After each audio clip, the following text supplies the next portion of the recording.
Today is Wednesday, February 21st, 2018. My name is Sean Patrick Hillman. I'm the CEO of Hill Story Marketing. And this is the Daily Mix TV. So Walmart's online sales growth stumbled during the holiday season, falling by more than half and raising concerns about the retailer's ability to keep pace with e-commerce giant Amazon. Overall sales for Walmart's fourth quarter were better than expected at about $136 billion. But those online sales only grew 23%. That's down from a 50% increase in the prior quarter. Now, despite the holiday slump, Walmart, which bought Jet.com more than a year ago for just over $3 billion, I think it was $3.3 billion, to help it compete against Amazon, expects growth of 40% in online revenue this year. That's a massive jump, but there's another issue on the horizon that may actually hamper that. It came out that things may not be all that rosy between Walmart and its Jet.com unit. Apparently, there is dissension amongst leadership between the two units, with Mark Lohr, who's the former CEO of Jet.com and now CEO of Walmart.com. He could potentially be eyeing the front door. Now, we're going to look further into this and circle back, but the rumors are very specific on this one, in that Lohr and his team simply are not a good cultural fit at Walmart. Remember, my issue here is that Lohr is a notorious entrepreneur, and once you have that bug, it's very hard to get rid of it. He founded Diapers.com and sold it in 2011 to Amazon for over $500 million. So when you're going from being entrepreneurial inclined and that kind of culture to a very corporatized structure, that's a very difficult transition to make, especially for a team like Jet.com. They are notorious about creating new things and, disrupting specific spaces. So when you get into something like this, bridging two cultures together in an acquisition, such as what Walmart is with Jet.com, you're going to have a lot of headbutting. And we've already seen some Jet.com folks leave. So I honestly would not be surprised if Mark Lohr resigns in the next year to go on to something even more epic. I do hope I'm wrong, because I think what Walmart's done in the last year, Lohr has been integral to the growth of Walmart.com. And with Jet, that's going to be a big challenge if he leaves. So fingers crossed he sticks around for Walmart. Fingers crossed he leaves for Amazon. So Applebee's and IHOP are shutting down dozens of locations due to falling sales. The casual chain said that they were shuttering 60 to 80 Applebee's and 30 to 40 IHOPs this year. Now, remember, last year Applebee's closed nearly 100 restaurants and IHOP closed about 23 locations. It's interesting to see how all this is going down. IHOP Incorporated acquired Applebee's and then changed their name to Dine Equity. They just changed their name to Dine Brands Global, which suggests to me that they may actually be looking at other acquisition targets. But with respect to Applebee's and IHOP, executives seem to be blaming declining sales, failing to win over younger people, while potentially also alienating their core older demographic. Here's the thing.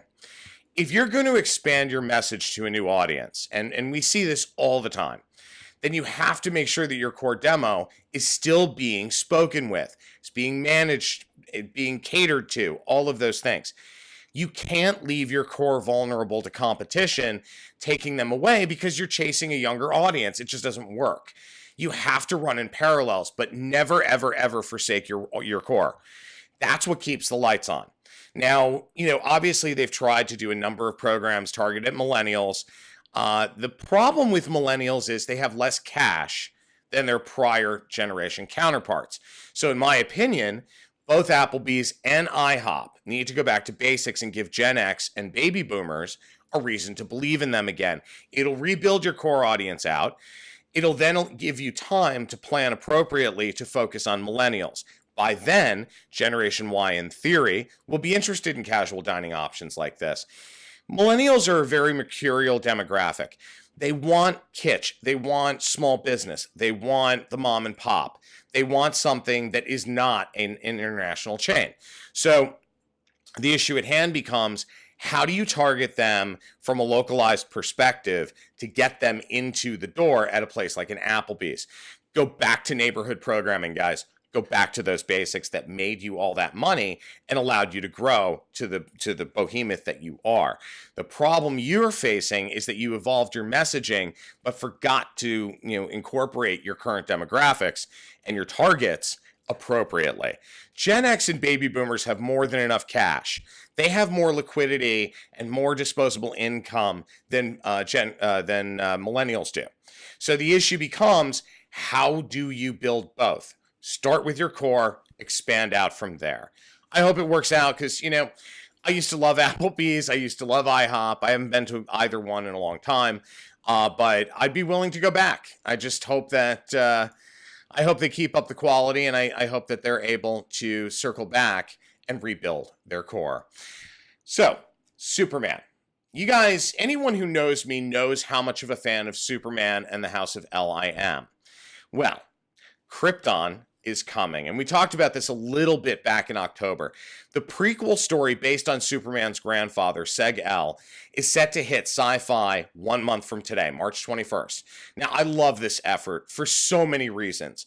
Prequels like this can give an entertainment franchise endless possibilities in terms of earning a new generation of fans, elongating the storylines, and giving insight as to why and how things unfolded for Superman and his family. It's not that different to what Fox is doing with respect to Gotham. Gotham is the origin story of Bruce Wayne at the time when his parents were murdered before he became the Caped Crusader. Now, why am I talking about this? What the hell does this have to do with marketing and business? A lot, believe it or not. At the end of the day, superhero franchises, entertainment franchises like this, are multi-billion-dollar businesses. When you get into something like Superman, at the end of the day, Superman has always been about the current demo, the current youth. So when you think about when it debuted in Action Comics, it was about truth, justice, and the American way of life. That lasted through the original films with Christopher Reeve. It's only been in the last 35 years that message has started to evolve and pivot to a new generation of fans. With Krypton, you'll be able to actually see a new generation rise in terms of their love for the Man of Steel. Here's the latest trailer for the show.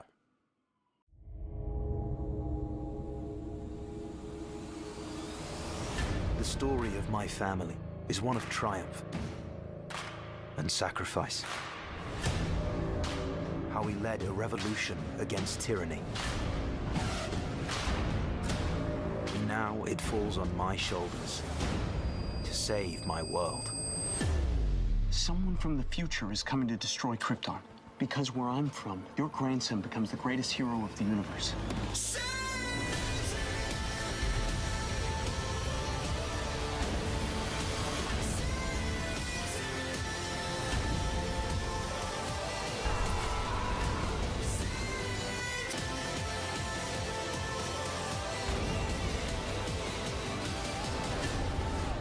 The story of my family isn't about how we died.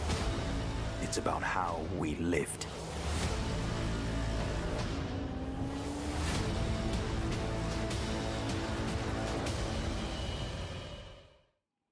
See why I love it? It's a lot of fun. It's everything you want in an entertainment franchise prequel and what's going to happen. And I have a feeling that this is going to add even more to the Superman franchise.